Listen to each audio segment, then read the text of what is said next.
I wasn't going to do an intro for this video. I was just going to show the product. And then I started using the product and I was like, I need like face cam. I have to talk to you guys. And I'm not exaggerating. I'm not exaggerating when I say this. This is the best product that I have reviewed probably in the last year. This may be one of the best products that I've ever reviewed in my entire life. I'm not joking. As someone who's been like student for decades, professional, worked on the go, but even worked at home, also uses a laptop quite a bit, like as a primary driver, this is a game changer. You know what I would have went absolutely bananas for when I was in university back in the day? More screens.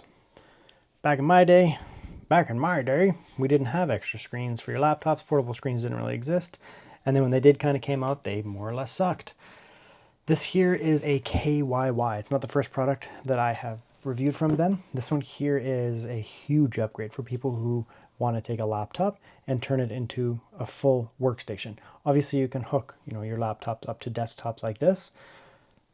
Typically you are somewhat limited regardless of how you do it to plug it into all these things. Anyways, this one here, you can plug this one here into your laptop and you end up with not three screens, 3 additional screens. I've reviewed their dual screen setup in the past where it was 1 and 2. This one here is a pretty substantial upgrade here where we have a 3 screen addition, which results in 4 screens because you have your laptop in here and you have 1, 2, and 3. It's pretty impressive. All right, let's just pop into the KYY website here. Ooh, 10% off your first order. And have a look at it here. So they have all kinds of stuff in their website. This here comes in gray and black. Today we're looking at the gray one.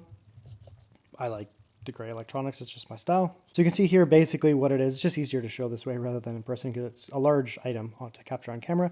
So you get a 3 monitor setup. You have left, right, and the top one there. You don't have to use all of them at the same time. You can disable them. You just press one of the buttons there. You'll see in the video and it will turn it off. And you can also fold it over, for example. So for personal use, you can use between none and 3 of them, however you want to set it up. You can do things like you can flip this over on the back there if you're trying to show someone behind you. You can also turn this off, of course, but you can, if someone behind you is trying to look at something you're working on, you're working in a group type setup, you can do that, which is fantastic for sharing. You can do this as well, right? You can have one person here yourself with your dual monitor setup, and you can share things with other people as well. So if you're doing group type work, presentation type stuff, this is actually pretty sweet. The fact that you can set it up like that as well. The specs are good here. It's 1080p. I wouldn't necessarily want more because it'd be a lot of pixels to drive. It's perfectly fine for auxiliary type stuff. So 1080p on all of them, not too bad. And it's, it's not OLED or anything, but 1200 to 1 is good for contrast. You'll see that here as well. And the other thing is they're very bright. They're quite bright. You never know with these external screens if they're actually going to be bright. Sometimes they can be pretty dim, like 200 nits. These are very bright. 85% NTSC. That puts it slightly above 100% sRGB. So this thing also has good color space too. So sometimes you buy these portable monitors, they're dim and they have shitty colors. This is the complete opposite. It is bright and it has good colors. So let's jump in. We'll come down here, we'll close this up again. And you're taking this with you, right? So it's not the lightest, oops, let's close that up properly. It's not the lightest thing in the world. And I'll explain why in a second here, but it's not like overly bearingly heavy. So you take that there, it has a little handle that slides down. You get your handle on there, carry it with you. You're probably going to throw it in a bag, to be honest, but you get a little handle there. This is metal. This is not cheapo plastic, right? It does come in a black and a silver. This is the silver one. Very nice. Kick out foot there. This is a metal material, right? This is not some cheap little plastic thing, and which is good because you're paying money for this. You don't want this thing to get banged up, scratched up, damaged because it's cheap plastic, bent. That's a big one here. You get nice sturdy metal here, right? There's some plastic elements to it, but generally speaking, even the little hinge there is metal. So it's very premium, right? Carry that with you and then basically massively improve how much screen you get. Anyway, so you plug it in and they actually do include a little USB. So if your computer won't find the drivers automatically, turn that on, won't find the drivers automatically, you can use the USB and they're installed on here. That's good. I have never had that problem with the KYY. It's always been plug and play for me. So I've always plugged in the screens and it's just worked. But in case you can't, there you go. You do get, the wrong one there. This is the power and it comes with a charger as well. So you can plug that in to power the device. obviously. And then this is the data part. So this goes into your laptop. Because there's so many screens, it has to go over USB-C. You can't have HDMI because you'd need 3 HDMI. So obviously it goes over USB-C. So you can see there, plug this into the wall, plug that into the laptop. The only problem with this product for me is going to be filming it. It's so massive. This is its own thing. This is, you know, supported from the back. It's rested on its own. There's no weight on this laptop here, right? So it's its own thing. That's fantastic because it doesn't put any weight on the hinge of your screen, which would be way too much weight in my opinion. Another nice thing that I want to talk about before we get it set up and tested, I'm just giving you a theory here. Notice how the footprint here is very small, right? So I have a massive screen area here, but the actual footprint is just my laptop and maybe like a tiny little bit behind where the kickstand is. So if you go to like a coffee shop or something like that, where you have physically a small table, like the table is small, rather than being, you know, a large, massive table that would facilitate multiple screens sitting on the table, you actually don't need as much of an area. Or if, you know, you're a student in a dorm and you don't have a physically large desk, the actual, as you can see here, the footprint is small.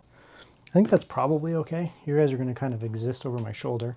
I think that's pretty good. You're not quite seeing what I'm seeing, but you're existing kind of. The first thing that I noticed, I'm looking at the mic here. Yeah.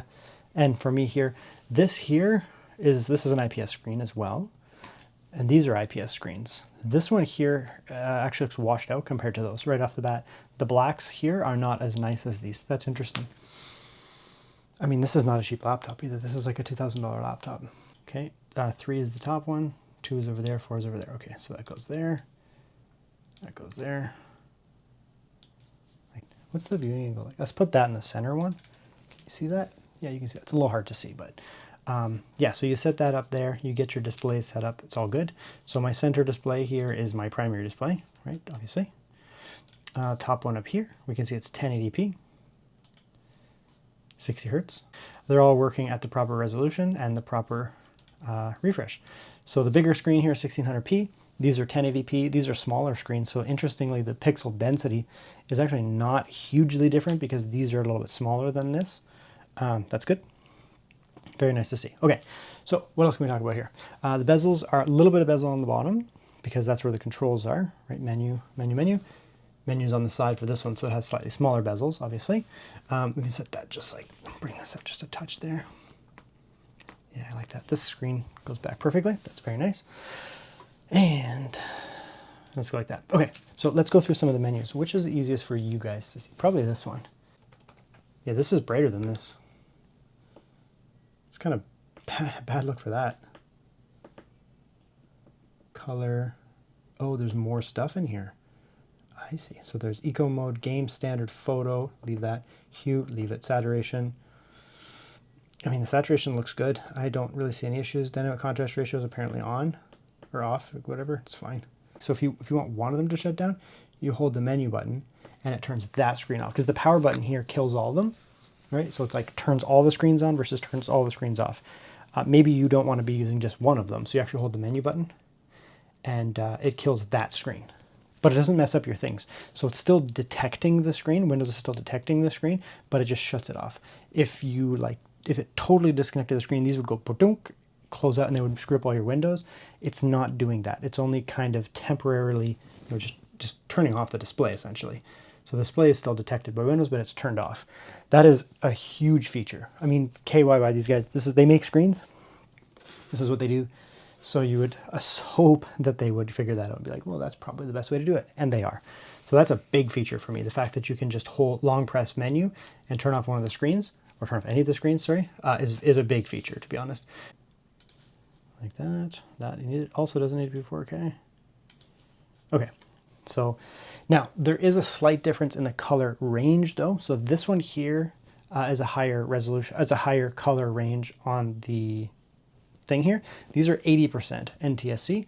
That actually does put them, it depends on the range, but like around 100% sRGB, maybe slightly above, but it won't match 100% DCI-P3 screen in terms of color range, but still very good. Like these are not, back in the day, not even that long ago, maybe a few years ago, a lot of these portable monitors would come out with like 45% NTSC screens, and they were ugly. Like honestly, the greens would be the reds would become orange. So you get red, and it would be like this. It would be like orange. It was incapable of producing crisp reds, and the yellow and the green, sorry, would come out kind of yellowy. Where we don't have that issue here, these are much better screens. This is one I just picked up. I picked this up for like $30. It's such a piece of crap. I picked it up like to review it kind of and to use it as a troubleshooting monitor, but I actually regret it. It's just a 1080p kind of monitor, and it's so, I don't even want to show it in the video, but it's so dim. Like these are brighter than this screen. This thing comes out at like 200 nits. It's super dim, and we don't have that here, right? Like these look nice. These are nice looking screens. This should probably go up a little bit here. Maybe to 1440p. Yeah, I mean, they look pretty good. This is slightly higher color space here than this, but this still looks pretty good. It's not bad at all. Unless you are really, hurting for, you got to get something real cheap, I would recommend not necessarily buying a super cheapo monitor because you're going to be disappointed in it. That's great. So anyways, so that's the thing. Like the image looks fine. Okay, so that's tested. Everything's good. No problems with the image quality. Now, how would I use something like this? I mean, it depends what I'm doing. But yeah, this is fantastic. You come over here, I would have my writing up here. I kind of lost my train of thought because I'm really impressed with that top one. I've used these, like they have the double one and they have these over here, and I've used them, and I had no problems with them. They were great. But that addition on the top there, they showed me this and they were like, you want to review it? And I was like, yeah, I'll do it, obviously, because it's cool. But I wasn't sure how I would orient this, but right away, that's where the primary viewing panel goes up there. This is more auxiliary, actually, which is very interesting to me. I didn't think it would be like that. Anyway, so I have my writing up here. What I would probably do is, I'd have my primary, like, I don't know, what do we have in here? Like, my, like, spreadsheets down here. Do I have, like, a spreadsheet program on here? All right, let's bring you guys in like that, because I want you to get a little closer to what I'm seeing. As close as you can. I mean, it's tough because I'm physically in the way. But, I mean, yeah, it's something like that. Like, this is really nice, to be honest.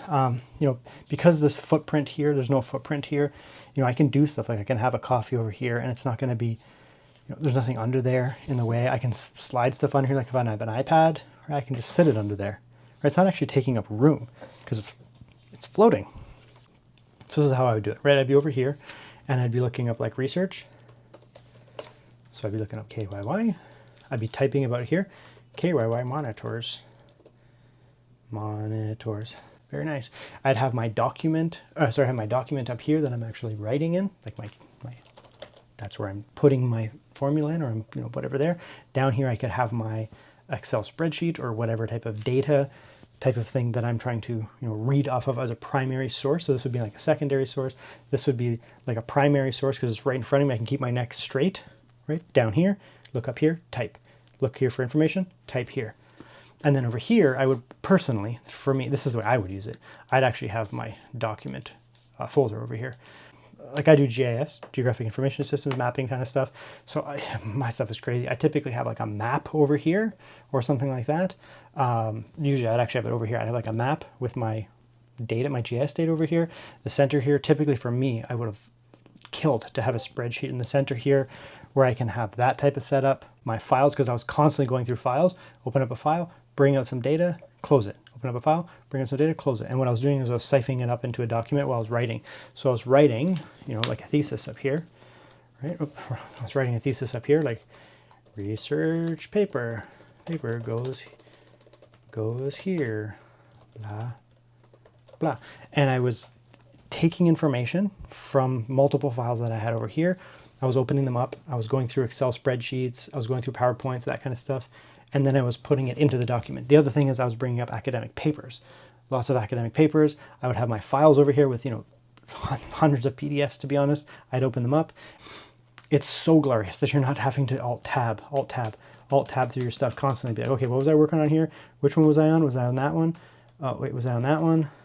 Was I on this one? No, I wasn't on that one. I was on this one, right? It's super effing annoying. If you know, then you know. Having everything plain straight, right? Where you have your Excel spreadsheets, your PowerPoints, whatever it is you're working on, your place that you're writing, putting it into, maybe your files over here, and then you have your auxiliary research over here, or YouTube. Some people throw on YouTube while they're doing work. You just want something on the side to kind of, your brain is just like, you need some stimulation, throw that over there. You got some YouTube playing over there. Game changer. And yeah, like it looks insane. You take this to a library and you set this up, it looks insane. I don't even care. I had those cubicles with the overhead things. This is a perfect size for it.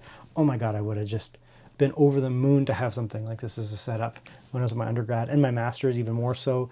Research now, I mean, I don't do a lot of travel. Like I don't do my research on like campus anymore. I'm not traveling as much. So for me, you don't need this as much because I typically work at my desk because I'm an old man now. But oh my God, like 5 years ago when I was always on campus doing work, this would have been an absolute game changer.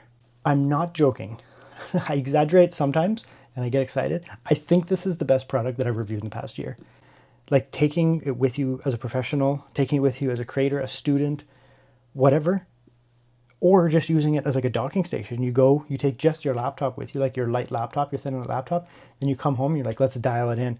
You set this thing down and you plug your laptop in and you just have this like matrix of just screens in front of you. And it's so ergonomic, like it leans into you. So, you could tilt it so it's perfectly facing you. Yeah, this is the best product that I've reviewed in the past year. Full stop. Full stop. You guys know I review a lot of stuff. I'm not telling you to buy it. You can if you want. I don't know if I have any affiliate links for these guys. If I can find some, I'll put them in the video description down below, but I don't have any with KYY. Maybe like Amazon, I'll put some down there. Let's see what else KYY comes out with, like a 50 monitor screen, but this one is peak right here. This is peak. Peak is very good.